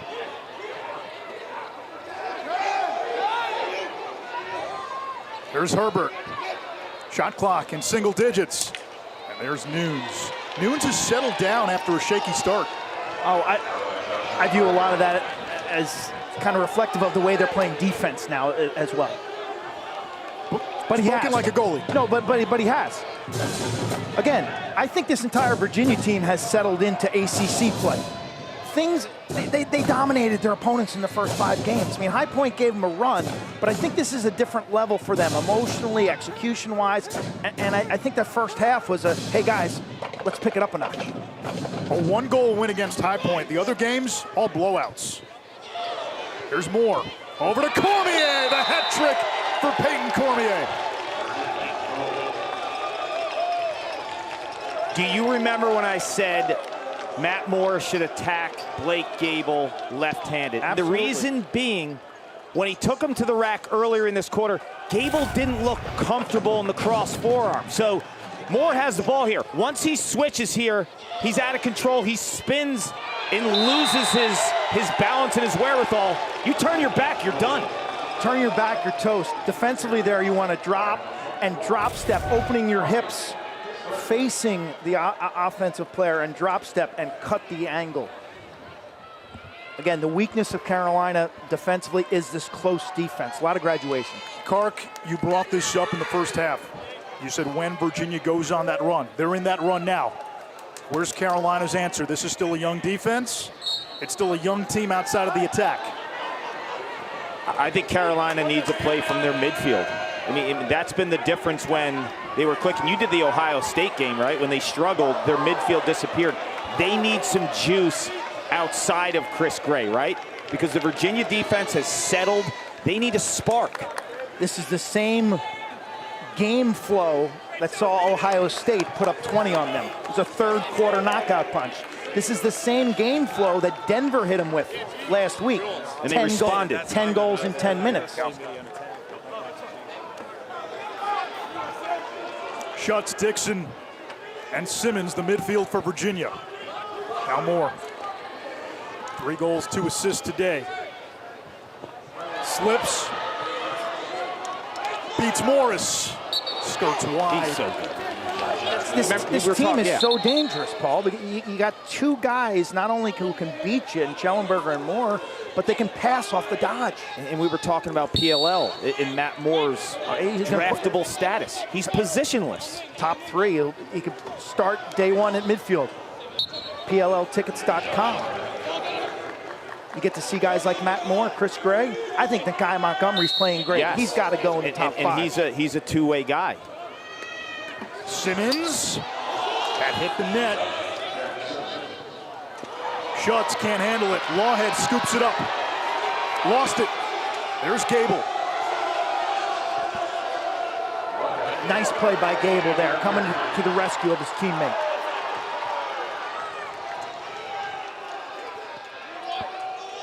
A Carolina team that will get better as this season goes along. They've got the #1 recruiting class in the country.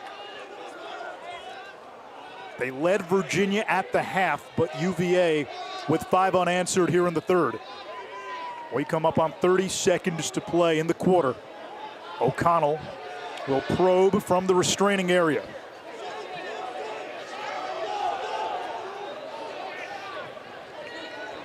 Using the sub game, Henry Schertzinger from the wing. Back to Schertzinger, now Tillman. 15 seconds. Tillman against Evan Zinn. Lost his man. Tillman slipped. Kelly's got it. Schertzinger. 5 seconds. On the doorstep, Tillman. Chaos in front. Ball behind the cage. And time expires. Virginia pitches a third quarter shutout. Connor Shellenberger continues his tour de force. 3 goals, 3 assists tonight. Peyton Cormier, after 6 goals last time out, he's got a hat trick tonight. Virginia up 4, heading into quarter number 4.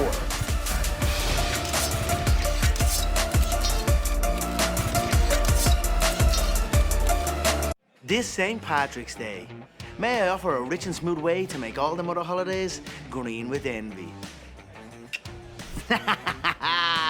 Rich and smooth, proper number 12, Irish whiskey. Happy St. Patrick's Day.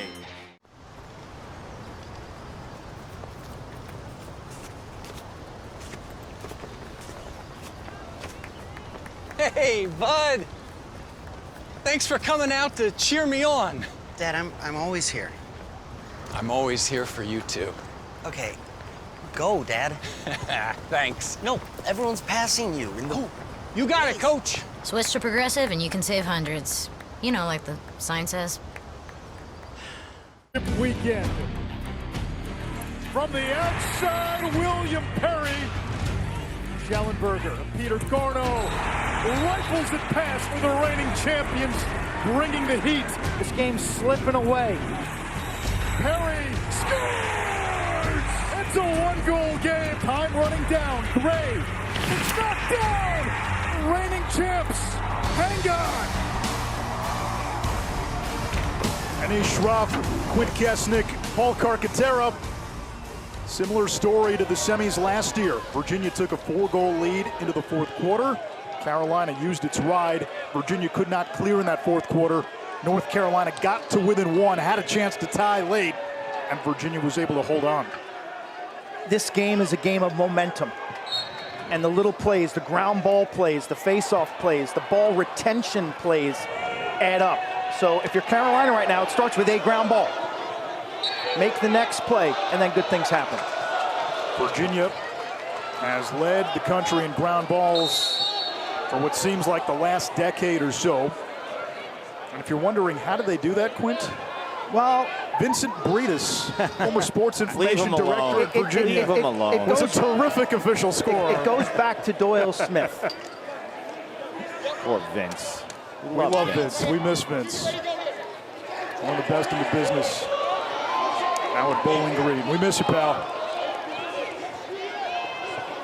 And here's Lance Tillman. He's struggled tonight because of the field, right? Like he seems to be falling all the time, right there again. Great point. He's falling all the time. He's a change of direction. We've seen him do great work on turf up at Hofstra last year in the quarters. Saladay's shot, that's not the one you want. Greg gets rid of it quickly. Up ahead to Barton. Now Marr. To Solomon on the wing. And how about Matsui flying in there for Virginia? Jurassic Park. 17 saves for Colin Krieg tonight.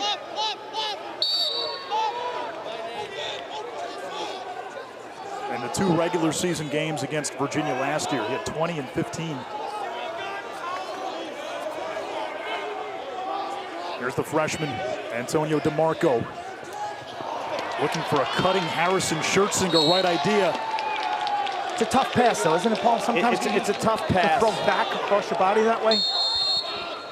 Small percentage of guys are going to catch that, right? It's the right look, but a bad pass. 18 turnovers now for Carolina. Virginia gives it back. I feel like Carolina needs a juice goal, like from someone not named Chris Gray, or a transition goal. I just feel like they're lacking a little juice right now. But we've seen this at times in the 6-on-6. If you can make it a half-field game with Carolina, they're so reliant on that attack. Last year, they could stretch the field with Perry and Anderson, and you had the creativity of a Tanner Cook. This midfield's still a work in progress. Gray, and this is going to belong to Virginia. Nunes winning the hustle. Nunes is fired up behind the net.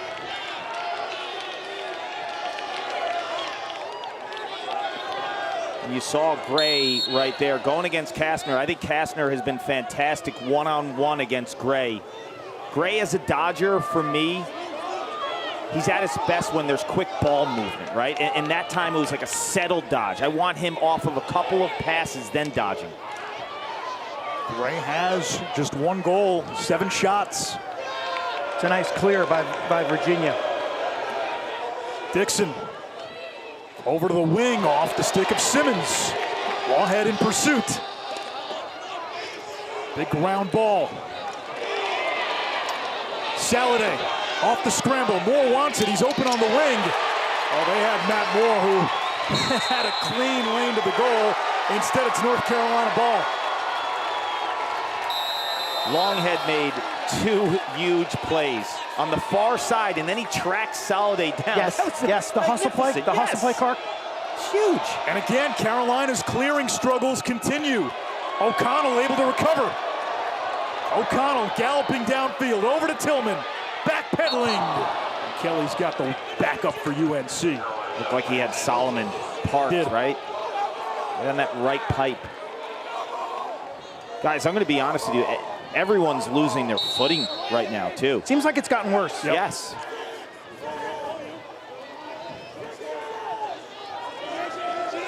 Tillman against the freshman Chismar. Back to Henry Schertzinger. Gray against Kastner. Feeding to Solomon inside. Nunes! The denial on the doorstep. Super athletic save, and now the counterattack. Mitchell Whalen, 43. They call him the killer whale. That ball was tipped. So it stays with Virginia. And Matt Moore limping a little bit. He'll trigger. Remember, he missed a game with an injury. Left side of your screen, watch the freshman from the Woodlands, Texas, Matt Nunes. We were raving about his movement skills. Look at his balance and his ability to snuff it out down low. What are you reading in that spot, Quint? Or is that just... You're reading the head of the stick, but you're also sensing the body language of the shooter. That is the hands and the shoulders. But you're always focused on the ball, in the pocket, off the lip, in the air, into my stick. There's Shellenberger. He's got right hung up.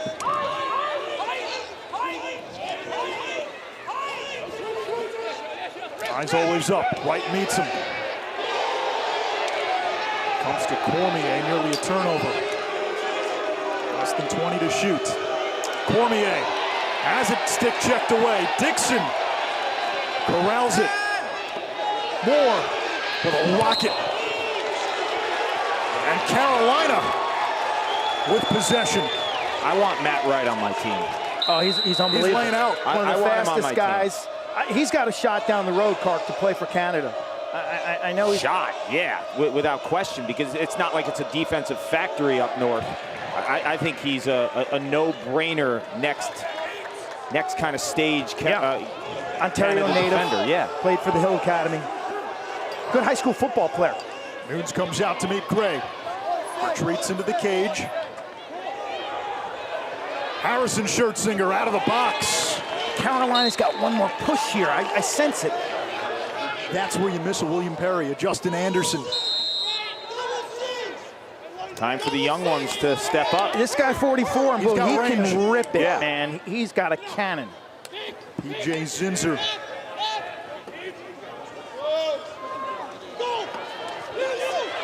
Cole Herbert had a great look. That's the step down, right? That's the step down we've seen Justin Anderson and William Perry can for 4 years, right? Well, we saw that in the semifinal. William Perry had himself, what, 4 or 5 goals? Yeah. Harrison Schertzinger. Carolina's missed its last 14 shots. There's the double, well timed. Here's Zinzer, and he pings the back of the net. First goal of the second half for UNC. And I thought it was critical, Quint, to have that goal come from a non-Chris Gray player, right? Like, get everyone involved, get everyone believing. Everyone's getting a touch here. Double team drawn, step down city. Zinzer from Gonzaga in DC, the Elite 90 winner last season at the Final Four for his awesome GPA. Yeah, he steps into that, bounces it offside on a guy like Nunes. Nunes read the level, right? But the shot... Too much power. Yeah, too much power. Defensively, they got to rotate behind it. You double there, somebody's got to go. Third goal of the season for Zinzer. Tucci had the face-off one. Whalen took it away. He lost it to Barton. 24 in blue. Paul Barton, his dad, a Carolina legend. Harris Barton has his number honored at Kenan Stadium. Great offensive lineman. Ended up winning 3 Super Bowls with the 49ers. We saw him this summer playing. We knew, like, this guy was going to be hard to keep off the field. Going to be a star. So you stop the bleeding, North Carolina. Now you go on your run. It's been a game of runs. O'Connell matched up on Zinn, the Hopkins transfer. Now Henry Schertzinger. Picked up by Zinn.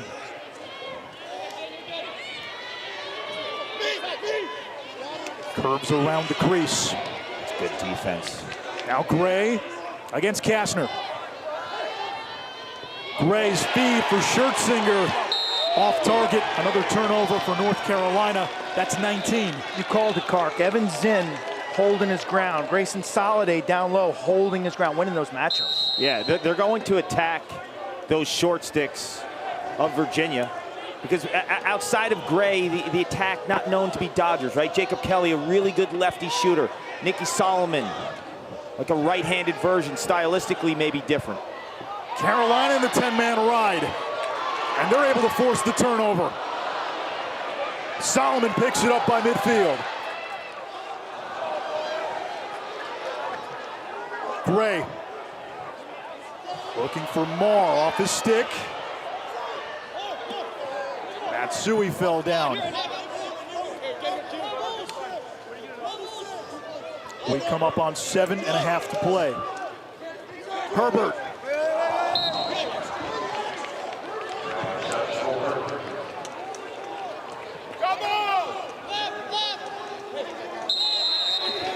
Harrison Schertzinger, 5 in blue. A terrific off-ball midi.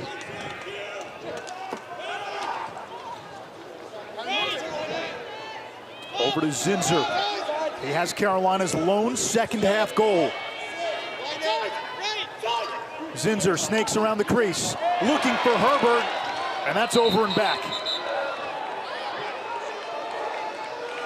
Quick restart. Here comes Shellenberger, shadowed by Matt Wright.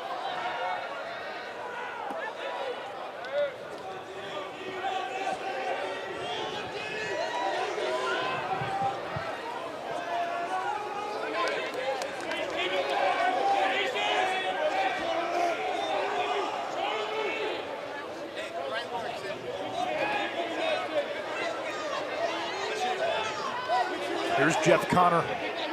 Virginia plans to use him as a two-way midi this year, a la Ryan Conrad.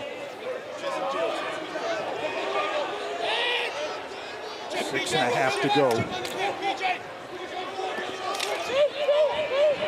They got Zinzer on defense, and Moore's got the matchup. He played a lot of offense, too. He's gassed. They need to hold this matchup. Gable on the switch. Moore, shot saved, Krieg. Big ground ball, Shellenberger keeps it in. And that's a new 60 for Virginia this year. Little wrinkle in the rule. Shot clock resets to 60 when the attacking team retains possession. And now this Carolina defense has to work some more. And you still have Zinzer out there. He's on Cormier, 24 in orange. If I'm 24 in orange, I want the ball here.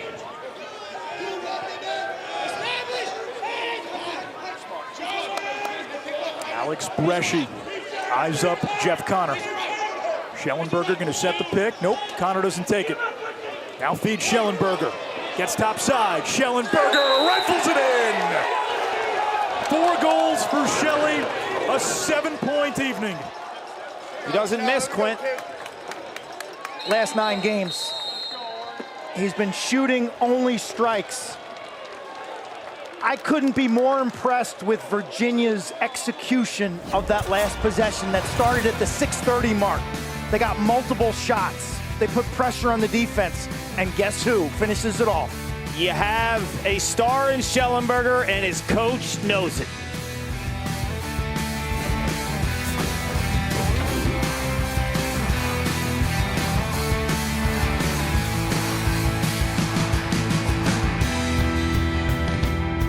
This St. Patrick's Day, may I offer a rich and smooth way to make all the other holidays green with envy. Rich and smooth, proper number 12, Irish whiskey. Happy St. Patrick's Day. I love Bowie, but boot camp? Sounds intense. Let's go, Peloton! It's not that big a lift. What's that for? Just go with the flow. Feel the energy. I couldn't even do one of these. Full breath in. Now look at me. 3, 2, 1, let's go to the top.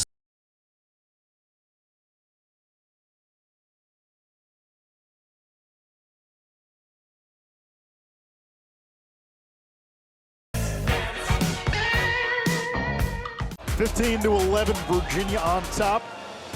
We're now getting into the teeth of conference play. This is Virginia's second ACC game, UNC's first. 5-0 for Virginia, best start under Lars Tiffany, and next week, a championship rematch at Audi Field in DC against Maryland. It's going to be huge. And you look around the ACC this weekend, the Fighting Irish, yeah, they're 1-2, but that quality losses to Georgetown and Maryland. I love Notre Dame this year, except for the face-off position. It's kind of a glaring weakness. This, for me, though, the ACC can answer the bell, right? Because they took some losses early in the season. You have a team like Duke that lost to Penn and Jacksonville, and Carolina loses to Ohio State. If the ACC goes 3-0 this weekend in those games that we just showed, it's a statement. You saw the last one there, Syracuse-Hopkins, great rivalry, more added juice. Abe Petramala, Cuse assistant, returning to Homewood to take on the Blue Jays. You guys will be calling that game Sunday. I'm excited to watch Tucker Dordovic and Brendan Curry from how good have Syracuse. they been this Those year? guys have held that whole franchise on their shoulders. Really amazing. The one thing that was kind of telling for me, when Syracuse went down by a lot last year, the energy wasn't there. This year, even in their losses, I felt like they've been fighting. Hey, look at the Maryland game. They were down early. They came back, made that a game. Virginia game, they were down. They made that run in the middle of the game. Those guys, they're playing hard. Yeah, they're playing their guts out. And with attitude like that, they will clip someone this year, maybe that they shouldn't, right? Yeah. And expectations are different for this year's team. New coaching staff, they lost a lot of talent. Getting to the NCAA tournament would be a big deal. Shellenberger to Cormier. We're running out of superlatives for one in orange. But what is your favorite part about his game? That he does literally everything. That's my favorite part. And that I don't know what's next, if that makes any sense. Like when I watch him, his tendencies really don't exist, right? Like when he comes around goal line extended, is he a high overhand shooter? Does he drop his stick? He changes all the time. So when you scout him, you sit there and you ask yourself, like, what can't this guy do, and how do I find tendencies? Because there aren't any. The great quarterbacks in football throw guys open. They see coverage develop before it does. They put the ball before the receiver's out of his break. To me, that's Connor Shellenberger. Like his spatial awareness, his ability to forecast and project the movement of bodies is beyond elite. It's one of the best that we've seen in the last decade. And it's not by accident. I mean, here is a young man who put more time into his game than probably anyone out there. You know, shot thousands of balls a week. We mentioned Scott Shellenberger, his dad. He was a golfer, had no lacrosse experience. He would just throw him balls in the backyard. They'd find a field. Relentless approach to greatness, right? It's not by accident. And remember, he kept a detailed notebook. That was part of Connor Shellenberger's preparation. He would document everything. You mentioned the attention to detail, constantly improving. I remember what Lars Tiffany told us toward the end of last year. Guys look to him like he's a senior when he was a redshirt freshman a season ago. And his efficiency is off the charts too. He had like 8 turnovers coming into this game. For a guy who handles the ball as much as him, that's silly. The mistakes in his game are so few based on the production. It's an amazing ratio. When he leaves Virginia, and he's still got 2 more years left, that is scary. We're going to talk about him the way we talk about Knight and Watson and Stanwyck and all the other greats, Matt Ward, that start offensively, Ritelli. And he's different than all of them. Listen, there's a very real chance he might be the best of the bunch by the time he's done. To make Team USA, and I talk about it a lot, the amount of pros out there right now that are incredible at the attack position. It goes on and on and on.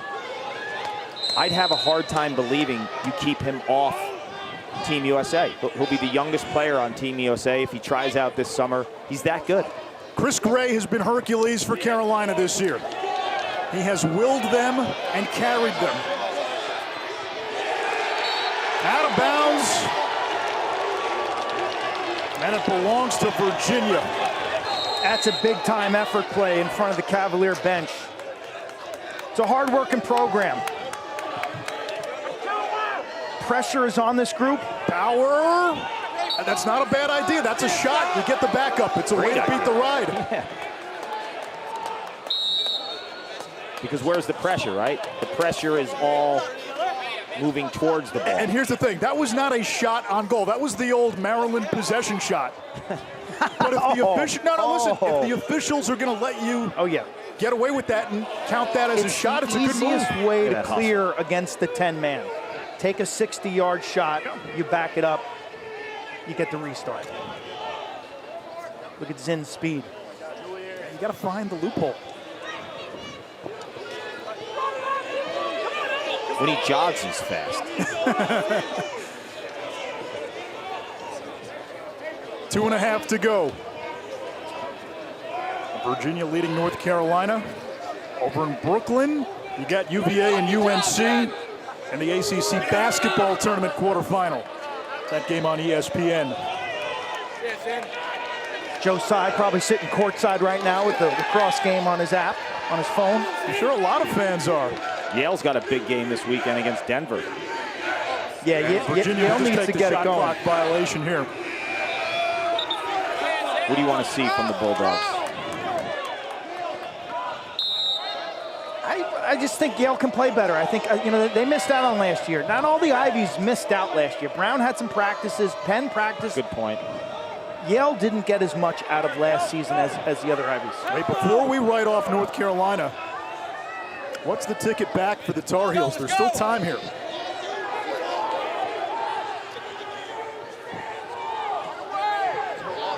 Okay. Somebody's got to go to the rack. Starts with that. Nunes takes it away. That's smooth, man. Matt Nunes didn't play a great first quarter. Virginia was down 5-2. No big deal. No big deal. The freshman showed a lot of resolve, comes back, and he's super comfortable. Virginia's defense in the second half has held Carolina to 1 goal. A lot of it started with the ride. Call me crazy, but I almost think Nunes struggling a little bit in rebounding could be good for his overall development. Yeah. Right? Again, because this is his first time through it, exactly. Yes. It's a Thursday night game on national TV against a league rival. This is a new beast. But the struggle and then rebound. O'Connell down the alley, another save by Nunes. You know what I didn't see from Carolina in the second half was dodging off of quick ball movement. That's what I thought was the biggest difference. And that's Chris Gray's calling card. Like, when the ball moves quickly and then you put it in his stick, he is masterful at making a decision to becoming a dodger, depending on the approach from the defense, or a passer. And you really didn't see that, right? Like, the flow of the offense seemed to be different in the second half. Q, you look at what Cole Kastner did, especially in the second half against Chris Gray. He's got to be the front runner right now for Defenseman of the Year. I was going to say, I was actually going to say it about a minute ago. A game like this, with the caused turnovers, with the havoc, with limiting a great player, Cole Kastner has got to be in the top 3 right now.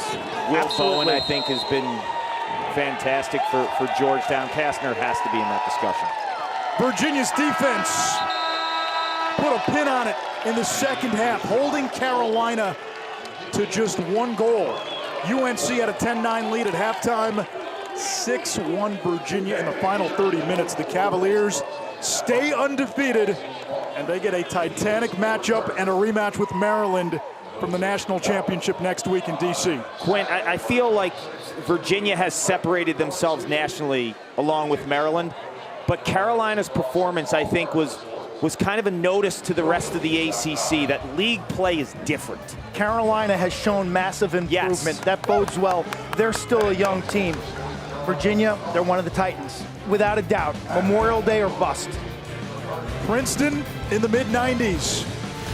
Syracuse, 88-90. Hopkins, 78-80. The only schools, the only teams to win 3 straight national titles. Now Virginia's got a chance to do that. Titles in 19. We didn't have one in 20. They won it last year. 6-0 this year. And a championship rematch coming next weekend against Maryland.